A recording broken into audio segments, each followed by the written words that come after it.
অনেক দিন পর আবার ক্যামেরা ধরেছি। আর আসল কথা, এতদিন একদম তোমাদের সাথে কোনো ব্লগ শেয়ার করতে পারিনি। তার কারণ এতটাই ছেলের জন্য ব্যস্ত ছিলাম যে আমি ব্লগ যে শেয়ার করব সেটার একদম সুযোগ পাইনি। তাই জন্য প্রায় 10 দিন পর আবার ক্যামেরা হাতে তুলেছি, আবার নতুন করে কোনো ব্লগ স্টার্ট করার জন্য। তো হ্যালো বন্ধুরা, welcome back to my channel minutes ব্লগে। তোমাদের জন্য আরও একটা নতুন ভিডিও নিয়ে চলে এসেছি। আশা করি তোমরা ভালো আছো, সুস্থও আছো, আর আমিও ভালো আছি, সুস্থও আছি।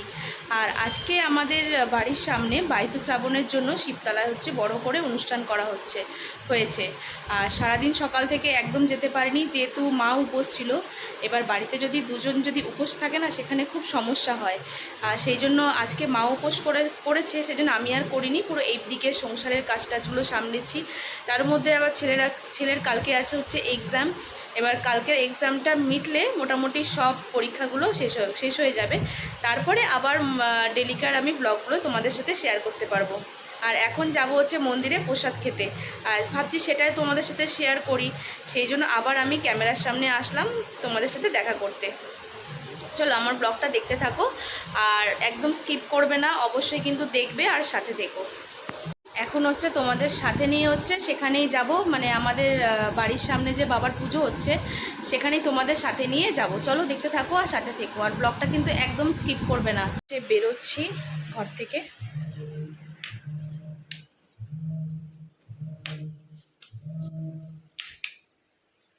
চাবি নিয়েছিস? সাউন্ডটা দিয়ে আয়। চাবি কোথায়? বা চাবিটা আটকে দিতে বল। চলো দেখতে থাকো আর সাথে থাকো, আর সব কিছুই তোমাদের সাথে শেয়ার করব। আর আজকে আমার যেতে না অনেকটা লেট হয়ে গেছে। কেন বলো তো?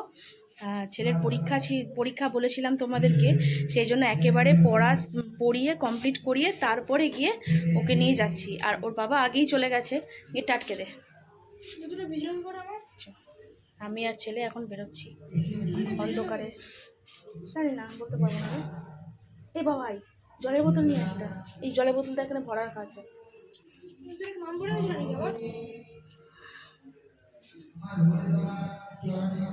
ছেলেটা বড্ড লেট করে, এত লেট করে না। আমি কখন তৈরি হয়ে বসে আছি, এখনো পর্যন্ত বুদুর বুদুর করে যাচ্ছে। নিয়ে আয়।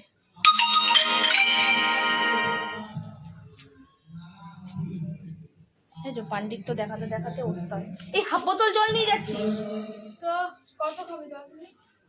দেখেছো খিচুড়ি খেতে যাচ্ছে। আটকা, অবিট আটকে দাও বাপি, ও অবি আটকে দাও। এখন রাস্তা কতটা অন্ধকার। এখন আমি আর ছেলে টুকটুক টুকটুক করে যাচ্ছি। বেশি দূর না, তোমরা তো মুখে মারিস না, বেশি দূর না, সামনাসামনি। আমার ব্লগে তো তোমরা শিবতলা মাঠে দেখবেই, আর সেইখানেই অনুষ্ঠানটা হচ্ছে।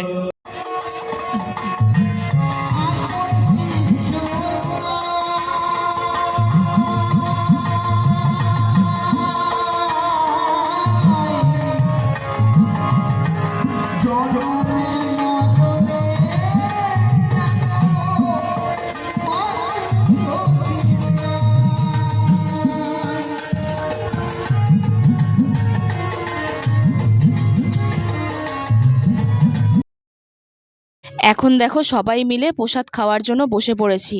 আর বাবার প্রসাদ খেতে যে কি তৃপ্তি বলে বোঝাতে পারবো না। আর যেহেতু প্রসাদটা শেষ হয়ে গেছিলো, সেই জন্য আমাদের অনেকটা বসে থাকতে হয়েছে। আর ছেলের জন্য একটু ম্যানেজ করে তারপরে নতুনভাবে আবার খিচুড়ি তৈরি করা হয়েছে, তারপরে আমরা প্রসাদটা পেয়েছি। দেখো কি সুন্দর খিচুড়িটা হয়েছে। আর প্রসাদ দেখবে যেমনই হোক, খেতে কিন্তু খুবই টেস্টি হয়।